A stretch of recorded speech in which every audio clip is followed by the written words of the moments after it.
우리 한일 관계 이걸 보면서 드는 생각이 일진회가 떠올라요. 그리고 일본 우익이 떠오릅니다. 지금 요새 조선일보와 중앙일보 오죽했으면은 조선일보 특별한 거 하나를 뽑기가 힘들 만큼 여러 건이 나왔는데, 그래도 조선일보 하면은 김대중, 지금은 고문이죠. 전주필, 이제 이런 글을 썼고요. 그 다음에 또 중앙일보가 이번에 또 맹활약을 했습니다. 특히 인구에 많이 회자됐던 게 대법관들이 잘못 기운 첫 단추라는 이 전형기 칼럼. 또 이거 읽고 이제 사람들이, 의학한 사람들도 또 많았습니다. 그걸 청와대에서 비판을 했더니 언론이 정부 비판하면 매국이냐 하고 이제 또, 다음날 서서울로 받아치기도 했는데요. 우리, 고민정 대변인이죠. 우리 신영복 선생님이 굉장히 사랑했던 제자, 또 신영복 선생님을 아주 잘 따라서, 좀 개인적인 친분은 없습니다만, 우리 학교 또 선생님 관련된 행사할 때면 늘 와주셨던 분인데, 그러니까 이 발표할 때 표정을 보면 정말 단단히 화가 난 표정으로 아마 굉장히, 그냥 화가 난 게 아니죠, 이거는. 아마 많은 분들이 공감을 하셨을 텐데 모욕감을 느끼는 표정이었죠. 그러니까 진짜 이런 논평까지 내야 하나. 아니, 저도 한국사 하던 사람이 갑자기 일본사 들쳐갖고 공부하면서 이런 강의를 꼭 해야 하나 하는 마음이 들 정도로 이제 그건 참담한 심정이고, 그리고 진짜로 그냥 파편적으로 알고 있었지만 한 명 한 명을 추적하면서 한국과의 관계를 재정리를 해보니까 아이고 진짜 살이 떨리는 그런 느낌. 아마 이따가 같이 나눠보시죠. 그래서 이게 이제 지금 이런 신문 기사들을 뽑아낸 걸 보니까, 보고 이건 일본 우익들은 좋아라 하면서, 한국의 유력지인 조선일보, 중앙일보가 이렇게 보도했다 하고 이제 쓰고 있는 겁니다. 했더니 우리 유시민 선수가 단단히 화가 났어요. 그 방송에 나와서, 이런 판국에 아베 편을 든다고 동경으로 가. 우리 유시민 이사장이 처음 정치에 입문해서는 굉장히 센 얘기들을 많이 하다가 이제 그 후에 정치에서 한 발을 빼고 난 다음에는 알쓸진잡이나 그런 프로에 나와서 굉장히 부드러운 모습들을 보여주면서 이렇게 센 얘기 안 하는데 단단히 화가 났죠. 그리고 아베 정권이 노리는 게 문재인 정권의 붕괴를 노리고 있다 하고 아주 살수를 쓰고 있다라고 이제 또 세게 얘기했고요. 또 조국 수석도 이럴 수가 있는가 하고 페이스북에서 그 얘기를 했었습니다. 근데 이런 기사를 보면서 우리 나라 망할 때의 일진회가 떠올랐습니다. 우리 일진회, 이 사진들 보신 분들 계실 겁니다. 남대문 앞에 이렇게 아치를 이제 크게 세워놓고 거기다가 환영, 이라는 봉영, 일본에서 오는 걸 이제 봉영한다 했고, 요 옆에 사진에 있는 사람이, 일진회 양거두라고 할 수 있죠. 이완용은 일진회 소속은 아니에요. 이완용은 아닌데, 여기 앞에 송병준, 그리고 그 뒤가 이용구였습니다. 이용구가 회장이었죠. 일진회가 운영하던 언론이 대한신문입니다. 이 대한신문의 첫 출발은 만세보에서 출발을 했는데요. 만세보 하면 아마 여러분들 교과서에서도 많이 들어보셨을 거예요. 만세보는 항일 언론이라고 대개 나오죠. 그래서 항일적인 논조를 견제했었는데, 청도교에서 후원을 했었습니다. 근데 한 1년쯤 나오다가 이게 경영난에 빠져갖고, 이 신문사가 문을 닫게 됐는데, 만세보의 주필로 있던 이인직이 신문사를 인수해서 자기가 대한신문 사장이 됐는데, 만세보 시절에는 하여튼 신문을 내면서부터는 완전히 일진회 기관지 또는 이완용 내각의 기관지적인 성격. 특히 이완용 내각의 기관지적 성격이 컸습니다. 이인직하면 여러분 뭐가 생각나십니까? 혈애루. 우리나라 신소설의 아버지라고 불리죠. 그래서 신문화의 아버지 중에 한 명으로 꼽히고 있습니다. 신소설의 아버지. 근데 아버지 얘기가 나왔으니까 참 제가 토론회에 나갔다가 길동이 형이 생각이 났었던 적이 있어요. 아버지를 아버지라 부르지 못한 길동이 형과는 반대로 엉뚱한 사람을 아버지라고 부르라는 거예요. 무슨 얘기냐면은 유나이티드들이 이제 한참 뜨기 시작할 때 이 진보 진영이나 민주 진영에 속한 역사가들을 폐륜하라고 부른 적이 있습니다. 왜 폐륜이냐? 아버지를 죽였다는 거예요. 아버지를 죽이고 있다. 그래서 그게 무슨 얘기인가 하고 봤더니 신문화의 아버지들을 친일파라고 부르고, 그리고 건국의 아버지를 분단의 원흉이라고 부르고, 근대화의 아버지 박정희를 독재자라고 부른다. 이거 아버지를 죽이는 거 아니냐. 그래서 아버지를 죽이는 폐륜을 저지르고 있다. 그래서 들으면서 참 어처구니가 없었죠. 홍길동과는 정반대로 아버지가 아닌 사람을 아버지라고 부르다니. 그래서 제가 마이크 잡고 난 다음에 바로 이렇게 받았습니다. 아버지를 죽였다고 하는데 우리 아버지 아닌데요? 이 사람들은 오히려 우리 아버지를 죽인 사람들이다. 왜 대한민국의 역사적인 아버지가 친일파 나부랭이들, 그리고 나라 팔아먹은 놈들, 나라 찢어먹은 놈들, 그리고 나라를 짓밟은 놈들이어야 하는가. 우리에게는 독립운동을 했던 아버지들, 그리고 통일운동을 했던 아버지들, 민주화운동을 했던 분들이 우리 아버지로 있지 않는가. 그래서 우리는 아버지의 위치를 찾아드리는 일을 하고 있을 뿐이다. 우리가 효도하고 있는데 왜 폐륜이라고 그래? 하고 이제 저도 받은 적이 있었는데, 신문화의 아버지라고 역사 교과서에 덜어 나오고 있습니다. 그런데 이 인직을 진짜로 역사책에 낸다면은 이 현의로 소설 쓴 걸로 들어가야 할까요? 저는 그거 아니라고 생각합니다. 이 인직이 뭘 했냐? 대한신문 사장으로서 중요한 역할을 했습니다. 명색이 신문사 사장이지만 이완용의 최측근 비서예요. 이완용의 정치비서 역할을 하면서 했는데, 이완용이가 한국 최고가는 친일파지만 이완용이 영어는 잘했는데 일본말을 못했습니다. 그래서 이완용을 대신해서 일본에 건너가서 뭘 했냐면 한일 그 강제 병합, 한일 당시 이제 일한합방이죠. 그때 용어는 일한합방의 실무 조건을, 그러고 나면은 이제 이완용이한테는 돈을 얼마 주고 뭐 하는 그 나라 팔아먹는 그 실무 교섭을 맡은 거예요. 500년대 왕조를 팔아먹은 실무 책임자입니다. 역사책에 기록을 하면 그걸로 기록을 해줘야 하는데, 이 인적은 현의루를 썼다고 하는데, 현의루 소설 제목부터가 웃기죠. 한글로 썼습니다만 피혈자 눈물로자니까 우리말로 하면 피눈물이에요. 아니면 한자로 쓰면 혈루라고 쓰든지 피눈물이라고 써야 하는데 혈의루, 피의 눈물로 했습니다. 이거 뭐죠? 바로 일본의 어조사 노가 있지 않습니까? 우리의 의하고 뜻은 비슷하지만 우리보다 훨씬 많이 붙이죠. 그래서 그 일본식으로 그렇게 했어요.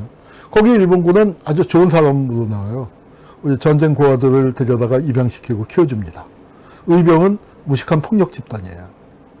그리고 얘 참 뭐랄까, 이인직 선생님이 미래를 내다보는 꿰뚫는 힘이 있었던 것 같아요. 그 옛날에 결국 한반도의 장래는 미국이 구해줄 것이다. 그래서 이 옥년이 일본군의 도움을 받아서 일본으로 건너갔다가 미국으로 유학을 가는.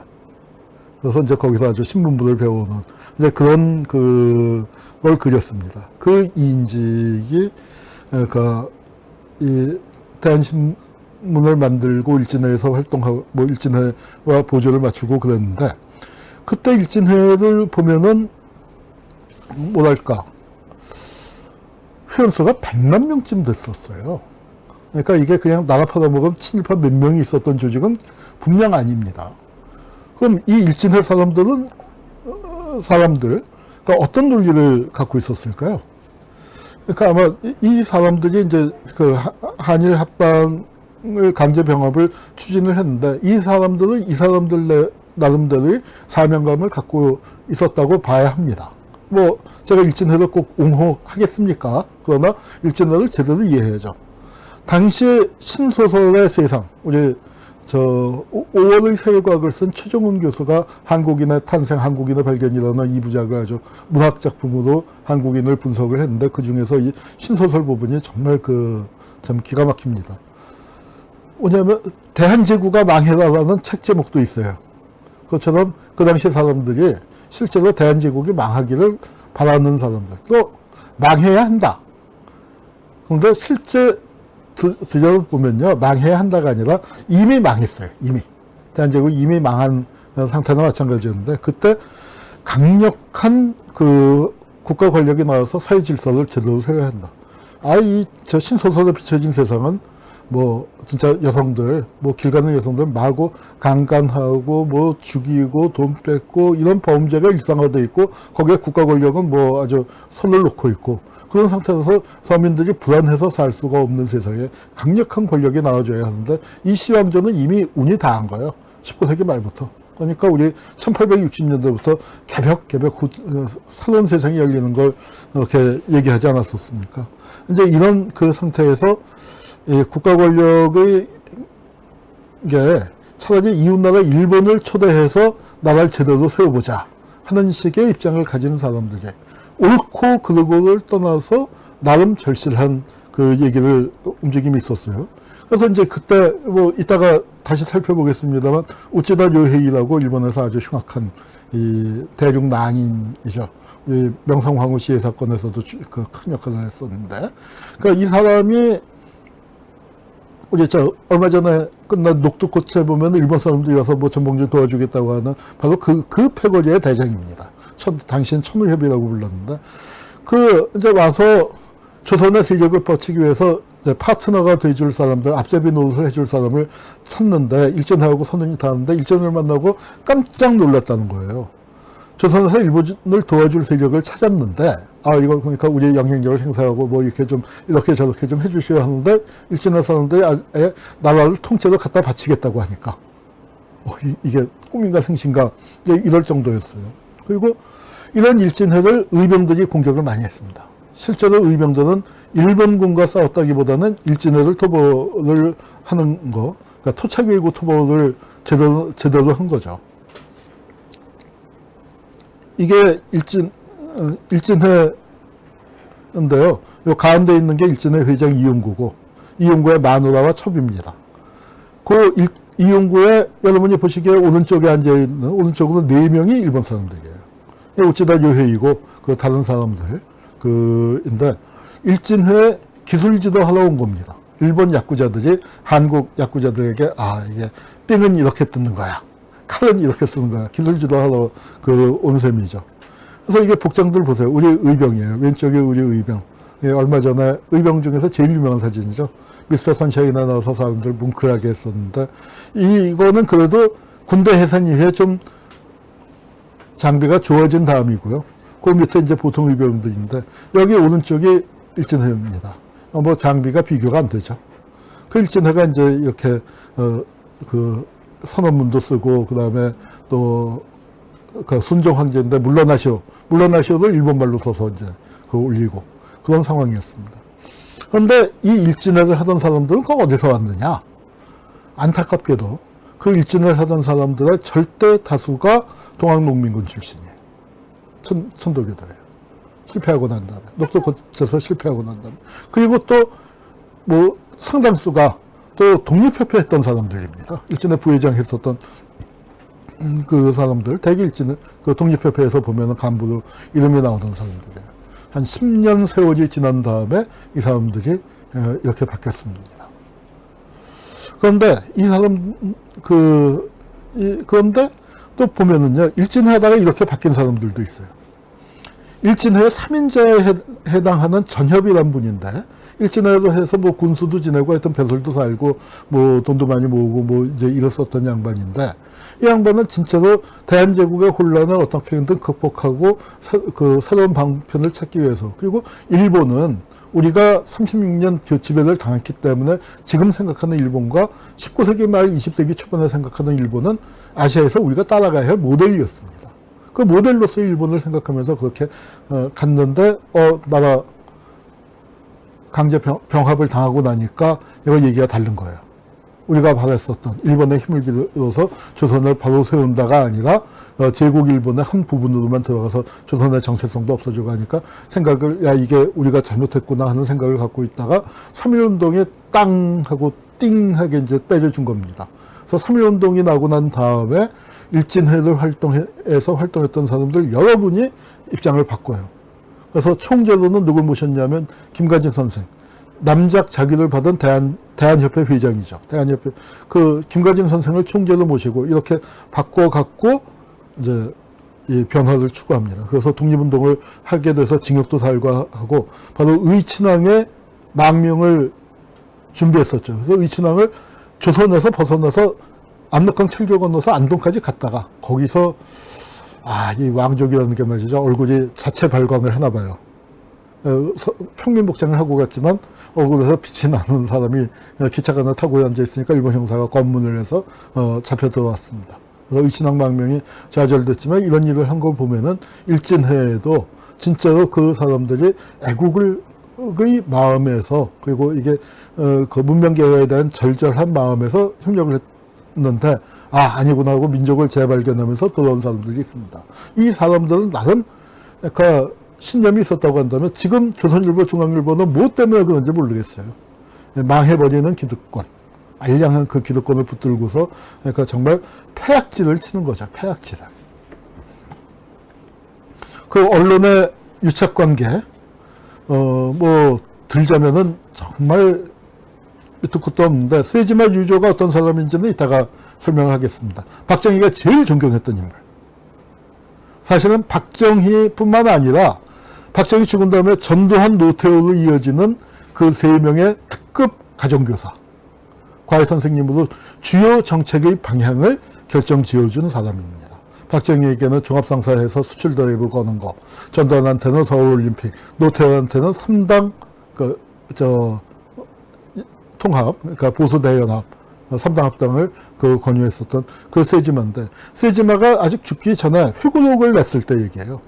기사사라는 저희 회고록을 이따 보여드리겠습니다. 회고록을 냈는데, 그때 이 중앙일보가 무려 4회에 걸쳐서 이제 이렇게 신문에 크게 보도를 했습니다. 당시에는 신문의 면수가 그렇게 많지 않을 텐데도 이렇게 보도를 하니까 사람들이 이제 뭐라고 하니까 세지마에 대한 포평, 세지마가 잘한 것도 많어. 그러니까 편밀한 건 잘못한 거죠. 그런 기사도 또 내고 그래서 세지마를 이렇게 했었는데 이병철이가 죽었을 때 세지마가 와서 친구 대표로 조사를 했다고 그래요. 그런 특별한 사이였습니다. 자, 이런 거 하자면 끝이 없는데, 우리가 한편에서 친일파가 살아있어서, 우리 정운현 선수, 정운현 선생이 저하고 동갑입니다.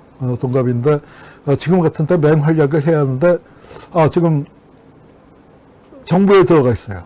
총리 비서실장으로 있어서 지금 글을 쓰거나 자유롭진 않지만 정부의 대응에서는 중요한 역할을 할 거라고 생각을 합니다.